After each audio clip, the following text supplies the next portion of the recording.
Good morning, I'm Rosalind and I was one of the chairs for the Regional Outreach Group. I'm here with my really good friend Diane. So why don't you introduce yourself? Hello, I'm Diane from GS1 and I'm the Vice Chair of the Regional Outreach Group and I had the pleasure to work with Rosalind and all the people of the group. So our technical working group was given a mandate to create the structure and process for the creation of local groups. So initially what had been happening is that local groups were growing very organically, and the board had determined it was time to put some structure around how they get created, where in the world they are created, and what's the process for governing those. And so our local group's mandate was to create that structure, create the process, and right now we're finishing up by working on key process indicators to measure the success of local groups.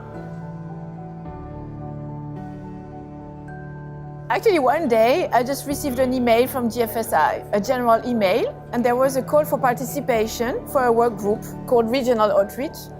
I read the mandate and I thought I could contribute, and it was many years I actually attended the GFSI conference, so I was really actually eager to get more actively involved in GFSI. So I submitted my application, and 1 month after I received the answer that I had been selected. Then I understand indeed that GFSI selects the members based on experience and skills, and it has been a real pleasure actually to contribute. So I think it was a big piece of importance for me is that I gained the opportunity to influence in an area that my company, Land O'Lakes, has a lot of passion around, which is regional outreach. So an advantage for an individual on being in on a working group is that you get the opportunity to influence. I also developed my leadership skills quite significantly during this time as well. And then finally, the network of people and the new friends that I made become part of the network that I bring back to my organization as well. Well, on a broader basis, we should also underline, of course, that we are all interdependent for food safety. So we really do have to work together, all the stakeholders in the supply chain, the retailers, the manufacturers, the certification program owners, certification bodies, trade association authorities, so all the standard bodies. So it's really why we need to work together in this work group.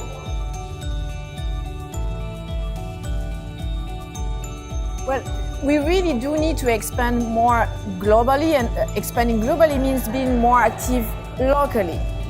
So the GFSI local groups are there to relay the global objectives of GFSI, and it's very important to make sure the information is spread to all the local stakeholders in their language.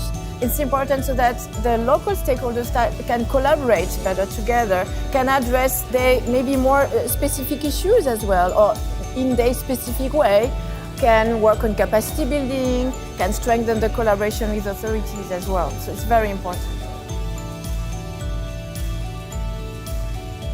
We did face some challenges. So the group was made up of a cross-function of all the stakeholders in GFSI. So every stakeholder brings a different perspective to how they think that the work should be done. That was the first challenge. Very quickly we got to where we could celebrate those differences and capitalize on that. But because we were also a globally established group, time zones, distance, as well as just a variety of challenges in our own workspaces were a challenge. And we actually overcame those by frequently meeting virtually and doing video meetings. We were one of the first working groups to do that. It was very clunky at first, but I think in the end we would say it was very successful. Yes. The good side was we were able to meet more efficiently. The downside was you couldn't always see each other's faces, and you didn't know how people were responding when we were having very controversial discussions sometimes. And I must say, one of the advantages as well of all this diversity is the complementarity we have, because sometimes during the group we could split in smaller groups, and each of us were working on different things, and that way we actually got more achieved in less time. We were then consolidating, and we had achieved 3 times more in one meeting actually. I would agree with that. We actually had an 18-month mandate, which most of the working groups have 24 months, and we had a significant body of work to accomplish in 18 months. Well, I think on a very broad perspective, one of the things that made it very successful is that there is a global desire to make sure that there is local food safety. And so our board has recognized that and said, okay, this is important work. We need to create the structure for how local groups work. And so the trend that just generally countries are saying everybody needs to step up and be better focused on how we're going to ensure safe food for our citizenry. That's what supported our work. Yeah, of course, we have to stay always focused on the mandate, really, and what is the most important to do. And I think what we did well, I think, owing to you and to all the group, was that some of the things you can really, and you should discuss it, analyze, assess, and see, okay, how to do it, how does it make sense. Sometimes, of course, we face some more sensitive issues or more political issues, if you like. And then when we were facing that, I think what we were doing was to involve maybe more the GFSI board, for example, to deal with that, when sometimes, yes, we had to widen the view and how to take the decisions. I think another thing that's important to point out is that we had, not only did we have the stakeholders on the technical working group involved, to your point, the board members, but we also had involvement from local groups. They had the opportunity to create input into the process. And so I want to recognize the previously existing local groups for their efforts in that space, because we're basically giving them now a set of rules to work by that in the past they didn't really have.